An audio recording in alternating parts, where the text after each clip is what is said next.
नमस्कार, मैं हूं गार्गी। आप देख रहे हैं आज का नोएडा।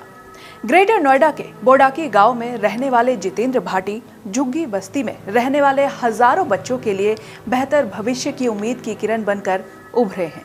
दरअसल झुग्गी बस्ती में रहने वाले बच्चों के लिए जितेंद्र भाटी ने कुछ ऐसा कर दिया है जिससे इन बच्चों को एक नया जीवन मिल गया है। ये खास रिपोर्ट देखिए और जानिए कैसे जितेंद्र भाटी ने हजारों बच्चों की जिंदगी को एकदम बदल कर रख दिया है। A B C D। ये सब हमारे पास में सर एक गरीब ये झुग्गी बस्ती वाले बच्चे आते हैं जी। ऐसा काम करके जाएं कि जाते वक्त और मरने के बाद भी कम से कम कोई हमें याद तो करे कि कोई बंदा था। अपने घर पे अपनी जमी पे इस संस्था को लेके खड़ा हुआ हूँ। सैकड़ों फिल्म अभिनेताओं, अभिनेत्रियों, सीरियल कलाकारों से मिल चुका हूँ। आज के समय में हर कोई अमीर बनना चाहता है, अपने पास मौजूद पैसों से और पैसा कमाना चाहता है।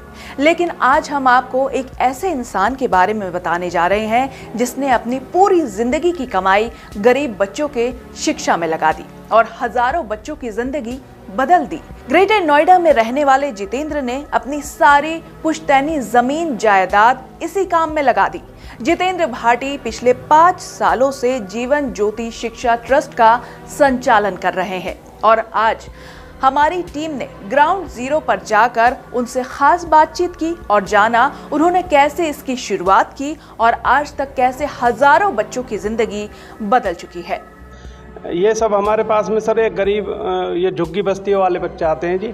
हम कोशिश ये करते हैं कि इन्हें अच्छी शिक्षा की तरफ लेके जाएं।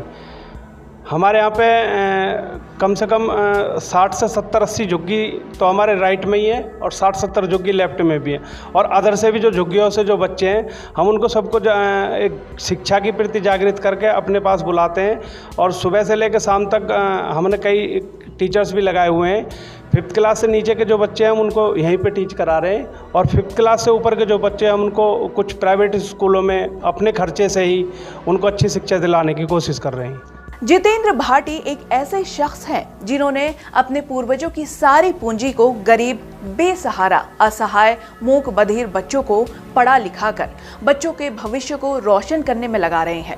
अभी तक हजारों बच्चों को शिक्षा देकर बड़े स्कूलों में भेज चुके हैं क्योंकि कक्षा 5 तक ही बच्चों को पढ़ा लिखा कर उन सभी बच्चों को आगे पढ़ाई करने के लिए स्कूलों में भेजते हैं। पिछले 5 सालों से लगातार वो इस काम को कर रहे हैं।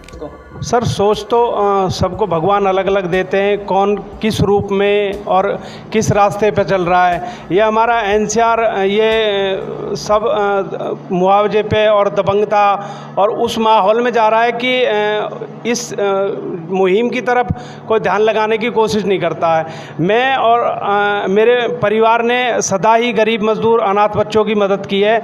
अब से नहीं, मेरे जन्म से पहले ही मेरा परिवार रेलवे स्टेशन के नियर बाय होने के कारण से ऐसे लोगों की मदद करते आए हैं। उसी से इस प्रेरणा को लेते हुए मैंने इस संस्था की शुरुआत की थी ताकि इस जमी पे हम तब तक रहें ताकि कोई ऐसा काम करके जाएं कि जाते वक्त और मरने के बाद भी कम से कम कोई हमें याद तो करे कि कोई बंदा था। मदन मोहन मालवीय जी ने इतने साल संघर्ष किया और एक यूनिवर्सिटी के लिए एक 14 साल लड़ाई लड़ने के बाद में उन्होंने एक यूनिवर्सिटी की स्थापना की थी।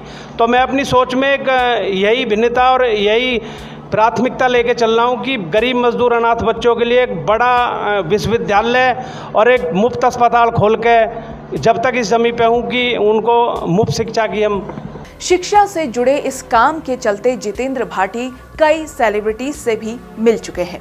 अपने काम के लिए उन्हें अमिताभ बच्चन तक सम्मानित कर चुके हैं। जी और उसके लिए मैं सर बहुत बहुत धन्यवाद करना चाहूँगा सभी मीडिया बंधुओं का भी जो हमें इस कार्य को करने के लिए और अखबार और न्यूज़ के माध्यम से हमें आगे लोगों तक पहुँचाने की प्रेरणा दी। इसी मिशन को जोड़ते जोड़ते संस्था के माध्यम से मैं देश भर में अब से 6 से 7 हज़ार लोगों से मिल चुका हूँ और फिल्म इंडस्ट्री मुंबई में भी अब से नहीं कम से कम 1.5 वर्ष मैंने संघर्ष किया है। वहाँ मैं अमिताभ बच्चन जी, सोनू सूद और उपासना सिंह, नीरज भारद्वाज, न जाने अन्य सैकड़ों फिल्म अभिनेताओं, अभिनेत्रियों, सीरियल कलाकारों से मिल चुका हूँ। मौजूद बच्चों से हमारी टीम ने बातचीत की। बच्चे जिस तरीके से फर्राटेदार इंग्लिश बोल रहे थे वो वाकई काबिले तारीफ था। ABCD आती है? यस। बोलना जरा। A B C D E F G H I J K। कहाँ से आते हैं आप? घोड़ी से। घोड़ी से? कब से आते हैं? बहुत दिन हो गए। झुग्गी झोपड़ी में रहने वाले बच्चों के लिए मसीहा बनकर उभरे हैं जितेंद्र भाटी। उनका लक्ष्य है कि वो अपने मरने तक ऐसे ही गरीब बच्चों की सेवा करते रहे ताकि आने वाले समय में लोग उन्हें इस नेक कार्य के लिए याद करें। कैसी लगी ये खबर आपको, हमें कमेंट सेक्शन में जरूर बताइए। नोएडा से जुड़ी हर छोटी बड़ी खबरों के लिए फॉलो करें हमारा चैनल आज का नोएडा।